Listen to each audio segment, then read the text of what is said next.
आप सभी का स्वागत है आपके चैनल निधि सफारी पर। तो जैसा कि अभी हम लोग पढ़ रहे थे एडवर्ब, आज उसी से रिलेटेड हम लोग कुछ और नए रूल्स को जानेंगे। तो चलिए बिना देर करते हुए शुरू करते हैं। आज का हमारा टॉपिक है पोजीशन ऑफ एडवर्ब। अब पढ़ते हैं। प्रश्न उठता है कि वाक्य में एडवर्ब का स्थान कहाँ हो, इसलिए तो टाइटल है हमारा पोजीशन ऑफ एडवर्ब।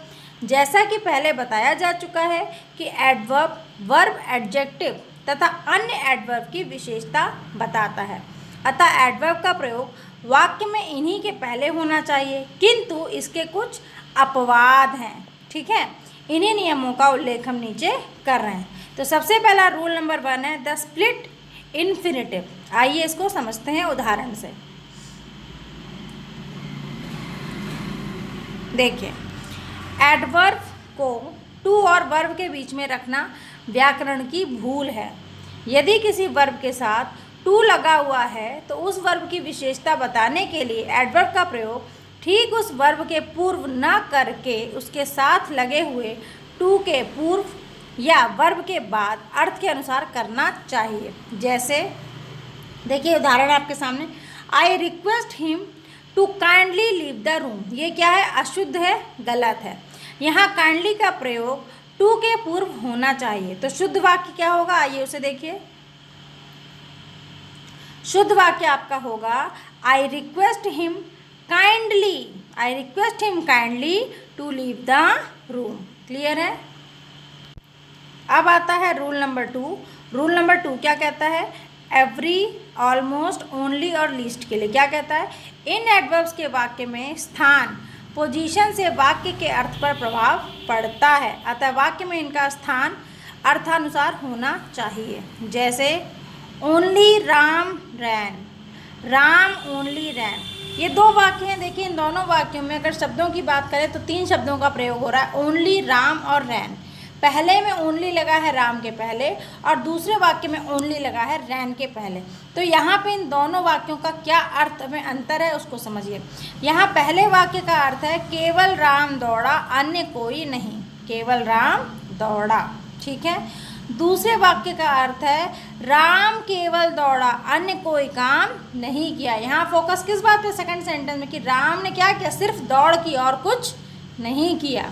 तो ये जो आपके एडवर्ब्स हैं एवरी, ऑलमोस्ट, ओनली और लीस्ट, इनकी पोजीशन से वाक्य के अर्थ पे बहुत फर्क पड़ता है। तो कृपया इनकी पोजीशन आपके वाक्य का क्या अर्थ निकलना चाहिए उसके अनुसार ध्यान से करेंगे। आगे बढ़ते हैं अगले रूल की ओर। अगला रूल है हमारा रूल नंबर 3। यह क्या कहता है? हाँ, तो ये है हमारा रूल नंबर 3। रूल नंबर 3 कहता है एडवर्ब का प्रयोग सहायक क्रिया तथा मुख्य क्रिया के बीच में होता है। जैसे ही इज पेशेंटली लूजिंग। ठीक है, तो यहाँ पे देखिए ये मुख्य क्रिया, यह सहायक क्रिया और यह है आपका क्या है? एडवर्ब है, इन दोनों के बीच में। अगले रूल की ओर बढ़ते हैं। Rule number 4। रूल नंबर 4 क्या कहता है? आइए इसको समझते हैं। रूल नंबर 4 कहता है एडवर्ब का स्थान verb, adjective, adverb, adverbial phrase तथा क्लॉज के पूर्व होता है। जैसे he is working very intelligently, adjective plus adjective, adjective है नहीं है, एडवर्ब, एडवर्ब प्लस एडवर्ब। ठीक, आगे देखिए he is very intelligent worker. तो यहाँ पे क्या है? एडजेक्टिव है और क्या है? एडवर्ब है। ठीक है, फिर he sat just behind you. तो यहाँ पे क्या है? एडजेक्टिव और फ्रेज। ठीक, आगे बढ़ते हैं।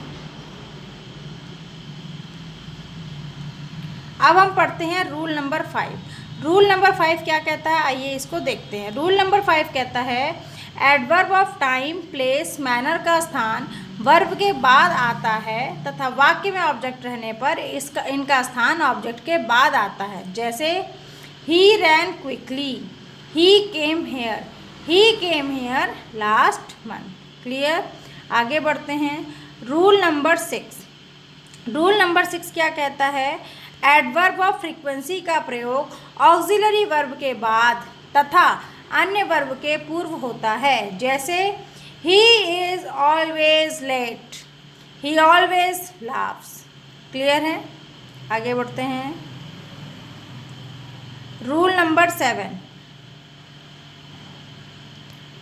रूल नंबर 7 हमारा कहता है जब वाक्य में adverb of manner, time, place का एक साथ प्रयोग होना हो तो सबसे पहले एडवर्ब ऑफ मैनर, फिर एडवर्ब ऑफ प्लेस और अंत में एडवर्ब ऑफ टाइम का प्रयोग होता है। जैसे she acts boldly at the stage with in hours. Clear?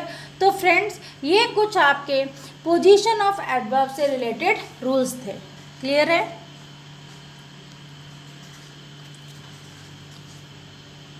उम्मीद है कि आपको ये रूल्स समझ में आए होंगे।